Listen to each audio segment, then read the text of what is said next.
What's a fast-forward mini-mester? Want to know? Gotta watch this morning's Carolina People, coming up next.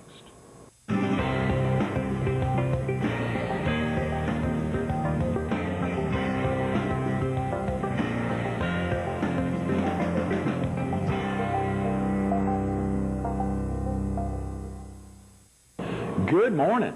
Welcome to Carolina People. This morning we're at the Myrtle Beach Herald. We're focused on Horry Georgetown Technical College, and we're visiting with one of its vice presidents, Dr. Marilyn Fore. Good morning, Marilyn. Good morning. I think it's executive vice president, or like second in command, or third. I mean, you know, it's a big vice president. It's big steps to follow in behind Neil, but yes, it's executive vice president. Executive vice president. Forgive me. You know, there's a vice president and there's executive vice president. So I'm sorry I didn't get that. Obviously, so much going on right now with tech, Marilyn. It's hard to keep up with it. It's so many exciting things that we're doing, added to all the growth. It's just comes with that, are the activities to keep us growing further. You know, hearing Greg Thompson talk about the growth, but talking about that growth, so much of that growth happening in Horry and Georgetown County, and so many of these folks, so many of the students staying in the area, coming from the area, and remaining here. They are. I think about 90% of our students are from Horry and Georgetown County, and many of them go right back into the same area to work. So, yeah, I think it has an impact on the number of students that come from this area. Truly the locals college. We like to think so. Yeah, absolutely. Now, is Marilyn, of course it's Murph, Dr. Fore, is there a preferred terminology for using on the set? Well, Murph is what I'm commonly called. We have several Marilyns at the college, so Murph, and Murph is a name that I've had since I've been in college. It comes from my maiden name, which is Murphy. Right. So I've just been called Murph for a lot of years. Wow. That's wild. And you said, now, are there any other Murphs at the college? No. It's just you. Well, then we'll go with Murph. That's great. Good. No, I can't say that. I'll stick with Marilyn if you don't mind. That's just while fine. we're here. Of course, our viewers, many of them may know you as Murph. And, you know, the bulk of our viewers are in the PD and southeastern North Carolina. Less than a third of them are here in Horry and Georgetown County. So the sensitivity level, it's fascinating when folks are talking. But one great thing is you've got some ties to the PD. Some long-standing ties to the PD. I do. I've been here, first I came to South Carolina in 1971, so I've been here most of my life, and I'm married to Fred Fore, who's from the Mullins area. Is that right? Yes, so I have some ties. He grew up in Marion County? Yes. I didn't know that. Yes, he did. We filmed in Marion County many weeks over the last couple of years and love that area. Actually, our tower is located between Mullins and Nichols, a big old stick on Highway 76 that he would know of if he goes back to visit relatives. For sure. Yeah. It's a beautiful place. It is. Yes. Now, so you didn't grow up in South Carolina? No, I did not. No. I was born in Toledo, Ohio, and lived in Dayton for many years, and then rolled on down to West Virginia, and lived in Elkins and Fairmont and Clarksburg. Also lived in Kansas City for a period of time. So father was in construction, so we moved a good bit when I was a youngster. 33 years in the Palmetto State, but a handful of years. I think I saw on the component about you, the childhood was spent primarily in Clarksburg, West Virginia. Yes, it was. Right. Yes. Yeah. Any favorite memories from growing up and spending time there in Clarksburg? Actually, I think I'd have to move a little bit further into West Virginia and think about Elkins. Elkins, West Virginia is the hometown of Davis and Elkins College, and it's just in a beautiful area of the state of West Virginia. Fall festival was always held about this time of the year, and as you can imagine, the foliage was great. So that's what. And then in high school, I had a good time because I was a majorette. So you always have good times in high school doing things like that. You remember that well, I I'm remember sure. that well. Now, did you go to college later? I know you talked about being in school. Was that in West Virginia or down in South Carolina? I went to undergraduate school at Fairmont State College in Fairmont, West Virginia. And then when I moved to South Carolina, I went to the University of South Carolina and have 3 degrees from the university. I saw that. 3 degrees. I couldn't. That's why I'm glad we stuck with Dr. Fore, because trying to get those 3 degrees out. Perpetual student. Yeah, that's right. A lot of folks love staying in school. I did. I really did. If I had the energy and time, I think I'd go right back at it. You'd be there again. right now. I sure would. Now, of course, tech gets a lot of folks coming back later in life, or even in their 20s. It may be their first time in. or in their 70s. I mean, a lot of folks come back later in life to take continuing education classes as well as just their basic undergraduate classes. That's correct, Greg. We do have students who come from all ages, if you will. There are students as young as 16 and 17 and some that are in their early 60s, so Right. they come all ages, and many of them are coming as a second career, and some are coming for just the interest of the programs that we offer. And age is it's such a wide span at the college. Right. You know, I walk by there virtually every morning before coming in here, living over on the former air base here in Myrtle. I walk down Hemlock all the time and see, of course, the clock and all the students rolling in there, even early in the morning. So folks are starting up very early. And isn't that a beautiful campus? It is. Even when you fly into Myrtle Beach and you look over the landscape and you can see the redevelopment that's occurred on the Air Force Base. And I think our buildings are gorgeous because of the green roofs that they have and kind of stand out. So I think it's added quite a bit to the base property. It is amazing. It has dramatically changed. Of course, the big Allied Health Complex coming online in the next few years, that incredible purchase that you all made thanks to the Redevelopment Authority and some other folks, as well as another big complex right on the back of the main administration building there on the Myrtle Beach campus.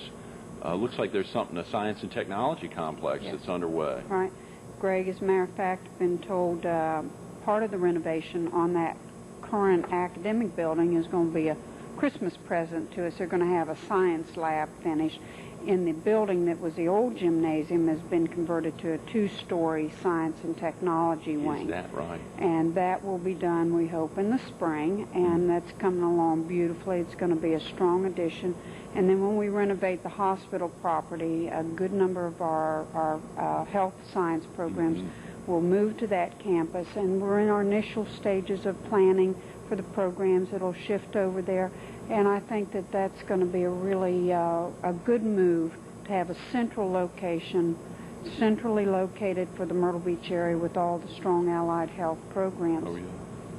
Dr. Fore, you know, Tech, like Coastal, like Florence Darlington, like Francis Marion, like UNC Pembroke and Robinson Community College, truly needs some, I mean, you know, you've had such dramatic growth in the area. Some of the needs, some of the primary needs on campus, seeing the reflection of having technology and complexes built on and allied health facilities. I mean, it is incredible to see some of the amazing growth happening not only in the Strand, but in the PD and in southeastern North Carolina. It is amazing, and I think that we've seen significant changes in terms of the technology, particularly in the last 2 to 3 years. As you walk the halls of our campuses, you'll see so many of the classrooms are what we call the smart classrooms. And the faculty and the students have access to technology, which is important for them because they live with it at home as well, and that's what motivates them and becomes better learners. On the other hand, the technology is outstanding for all of our computer labs. So it's hard to live without. A businessman said to me recently, said that businesses expect Horry Georgetown Tech to be on the front side of technology, and that's where we try to be always, so that we have the students and the faculty with the skills that they're able to take that into the business world and to strengthen even their own quality of life at home. There's always more needs, though. I mean, obviously, with state budget crunches, you know, folks think about the lottery. That sure helps as it relates to students' tuition and scholarship. I mean, some of the scholarship relationship there. But, of course, there's always physical needs. So more needs. What do y'all do on a regular basis to go out? Obviously, the Horry Georgetown Tech Foundation and the crew there is working very hard in the community. But are there other ways to reach out to folks so that y'all can remain cutting edge? Well, that's a good question, because we do need to stay on the cutting edge. One of the ways that we like to reach out are to our advisory committee members who are connected to businesses, and many times they have been so generous to us to give us donations. This is not a high-tech donation that I'm going to mention, but for example, the Georgetown Hospital talked with us recently about, is there any equipment that we need to support our allied health programs. So as they are turning inventory, then they may share some of it with us. And we've had a number of companies, civil engineering technology companies in this area, have donated equipment to us. That's one way.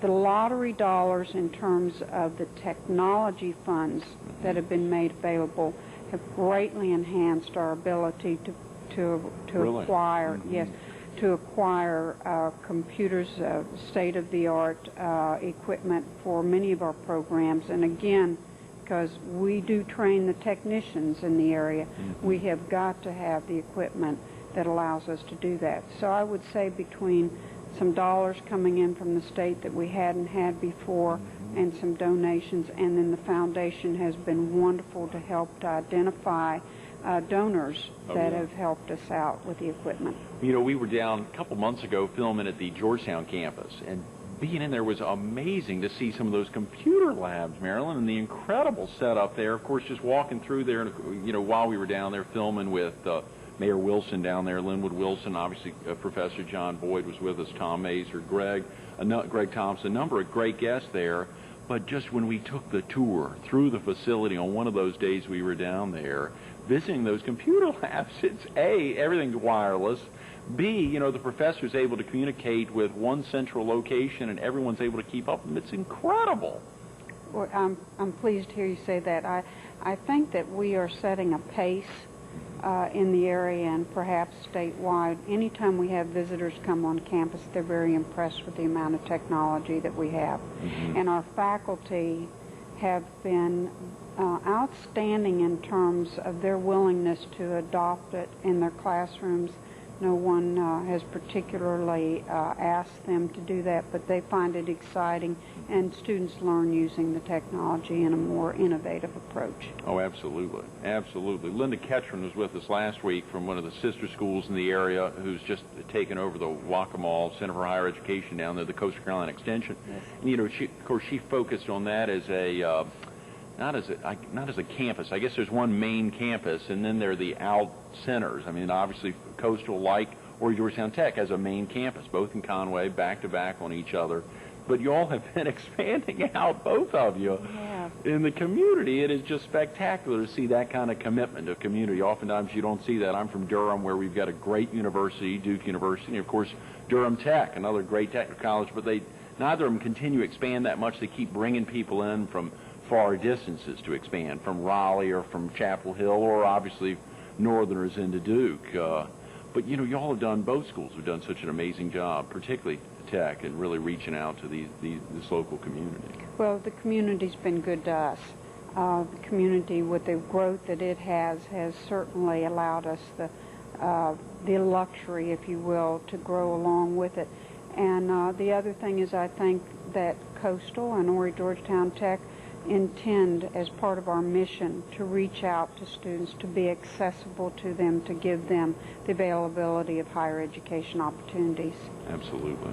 Marilyn, you know, part of the reason of getting you in was Greg Thompson called about the Fast Forward mini-mester y'all are kicking off. Yes. Obviously, the amazing online business degrees, some of those other opportunities, the online courses that have kicked off. I think Greg had pointed out to us when we were visiting down at the Georgetown campus that he'd recently gotten his master's on an online program out in the Midwest. His master's in something very creative that I can't pronounce probably, but I mean, there's some incredible opportunities for online courses, and this Fast Forward mini-mester. Real quick, if a viewer had to head out now to work or head out to carry folks to school, what would be the best way for a viewer to learn a little bit about tech? If they could either go online, or if there's a main phone number that a viewer could call to learn about classes available or otherwise? Sure.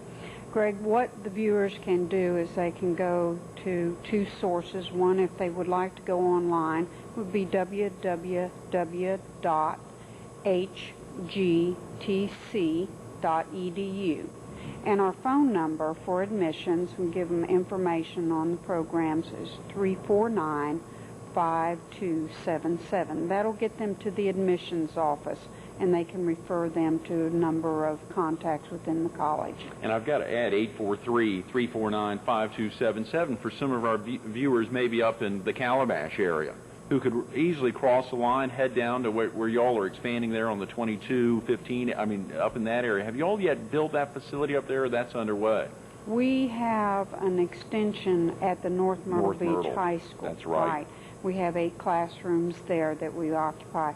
The other center is a cooperative partnership with Horry County School District that they've started construction on. That's a new technology center. But y'all do have that North Myrtle Beach connection. So viewers in Calabash or Brunswick County or Columbus County could cruise in. Of course, they've got great community colleges up there that they could tap. But some of the incredible benefits associated with Horry Georgetown Tech, they could get either online or in the North Myrtle Beach campus. Yes. We're real excited about the online program in business, and we've got about 7 courses that they can begin as soon as October the 6th. Wow. Regarding the online business degree, anyone can receive their total online associate degree through internet. So wow. that's an exciting thing. So, and of course, many of those courses will transfer to senior institutions. Right. In addition to that, we have about 24 other courses that'll begin in October the 6th and into the next week and go through December the 13th. And we have tried to tailor those courses to be more flexible for student schedules. If students are already full-time with us, there's no additional tuition. But a lot of those courses are general education, university transfer courses, and then some technology courses. Most of them are going to be offered at the Conway campus, but we do have some that are internet courses, of course, accessible from anywhere. Internet, Greg, beyond the general business. Right. There's some other courses available. And again, our website will take them to those courses. thehdtc.edu. Yes. Of course, so many of our viewers tend to use the phone, and that phone number is so simple. Is that a 9 to 5? I mean, there's a voicemail there. A viewer could leave a message if they miss. I mean, if they called right now, there may not be somebody there at 7:15, or if they're heading to work and called, but they could easily leave a message. Yes, Greg. We are open typically 7:30 till 8 o'clock in the evenings, but they can always leave a message and we'll return the phone call. Now, the Fast Forward Mini-Mester, you were just talking about that, and that is, you said, just shortened, more flexible hours, a shortened situation there, but still some of the same opportunities to pass those courses on to, you said, senior institutions, of course, staying here in the area. I mean, the satisfaction is received from being in the classroom and obviously working with the professor and getting that basic knowledge. Yes. In education, sometimes we get stuck with the same kind of schedules that we've done year in and year out, fall semester, spring semester, etc. And we need to be accommodating our students based upon their work and family schedules. So this is a way to give a schedule over a 9-week schedule versus a typical 15-week. And some of these you can't even call 9 weeks because if they're internet, it's flexible the way they want to design those courses. Many of these classes are going to be just meeting 1 day a week, so the students don't need to go to the campus a couple of days. And then this is going to be a regular routine for the college. We're not going to just do a mini-mester this year, but every year we will do a mini-mester, helping to have students have accessibility to courses on alternate schedules. Marilyn, we got 7 minutes. You know, I think about that aspect, A, being at Tech, being at Horry Georgetown Tech, but being married to the former president of Florence Darlington Tech. Is that tough? I mean, is Fred getting his hands in a little too much? Is he, hey, Neil, you ought to check it. I mean, does he give you too many ideas, or does he just lay back and say, it's yours? I mean, this is it tough for him? It's a wonderful marriage with him. Matter of fact, we just celebrated our anniversary 2 days ago. He's a great sounding board. He, of course, was he was the founding president at Florence Darlington Tech. And so I bounce a lot of things off of him, and he's open to listening, and he gives me a fresh perspective. As far as it being tough, he's a great mentor because I see him as a leader, and he has so many personal characteristics that I admire. So that's helped me professionally. Right. And lots of times when I introduce myself to somebody, I say I'm Fred Fore's wife, because that opens more doors Oh, for wow, me. Marilyn, that's interesting. Oh, That's yes. interesting. A lot of guys say, I am such and such husband, so which opens a lot of doors, I'm sure. And you think about that aspect, of course, you mentioned 71 arriving in the Palmetto State 33 years ago. I think 71 was a critical year. I think that's the year Neil Wilson arrived at around that time that he arrived at what was then Horry Georgetown Marion Technical College. So this 71 or early 70s was a critical year as it relates to Horry Georgetown Tech now. Your arrival in the state and his arrival here on campus. That's been a great thing. Well, we've been there a lot of years. We've seen a lot of changes in the college. I joined it in 1974 as a Wow. faculty member, Is that just right? as Neil did. And it's been wonderful to see the changes. It's also been quite a challenge to adjust to those changes, going from, I guess it might have been a staff of 30 to 50, and now we're nearly 300 full-time employees, and I would say 200 to 250 part-time employees. So a lot of changes, Greg. Now, those are critical and amazing numbers, but I think the amazing number here is you've been here 30 years, and that is after college, after a BA, after two masters and a doctorate. Now, how did you do all that in the first 20 years of your life before you arrived here? I don't get it. No.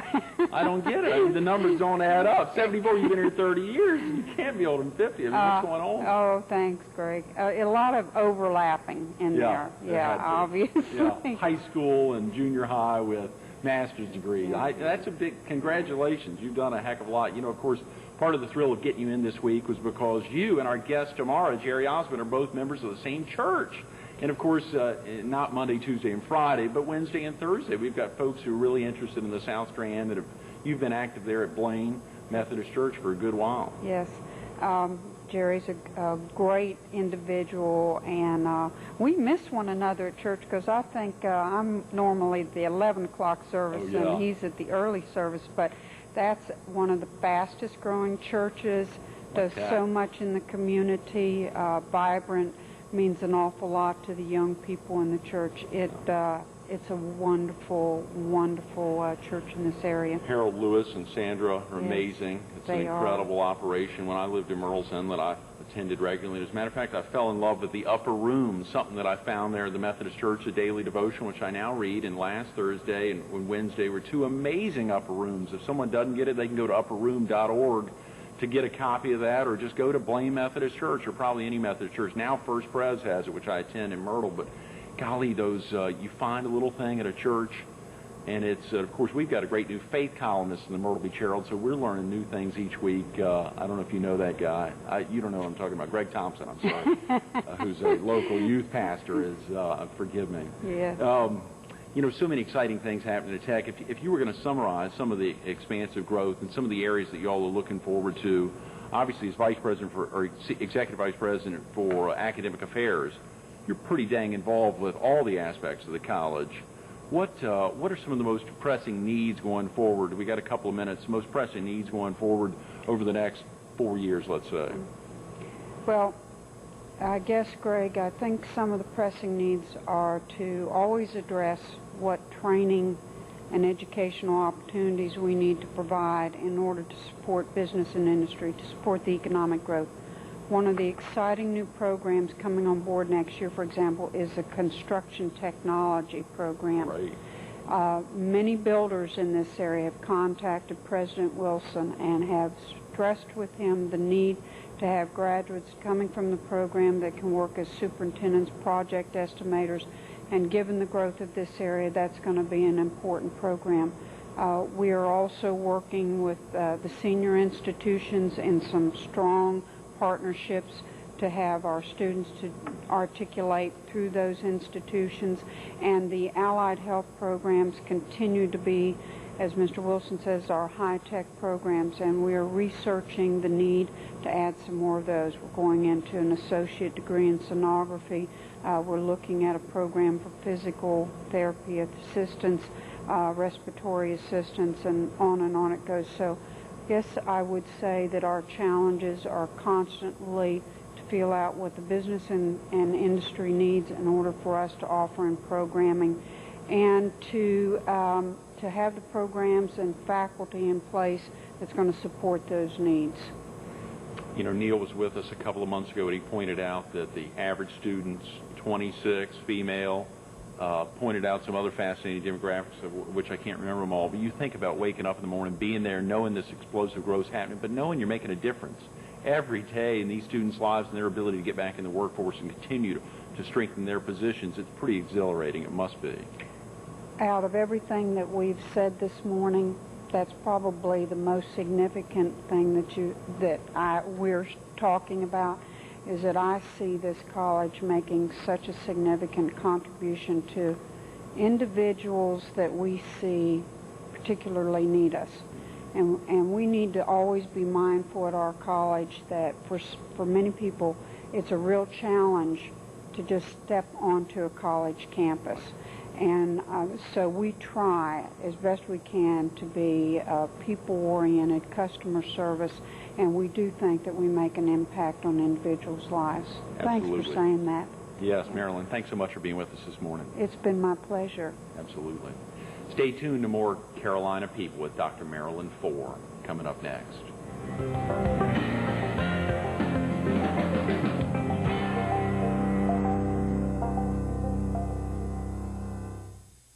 The number's simple, 843-349-5277. Write it down, 843-349-5277. Whether you want to learn about online business classes or the Fast Forward Mini-Mester or some continuing education classes, no matter the age, you heard us say it's 16 to 60. 16 and on. The age is not a factor. You can call or you can visit hgtc.edu, real simple, or Georgetown Technical College.edu. Of course, real excitement there, as you heard Marilyn talking about, making a difference in students' lives every day.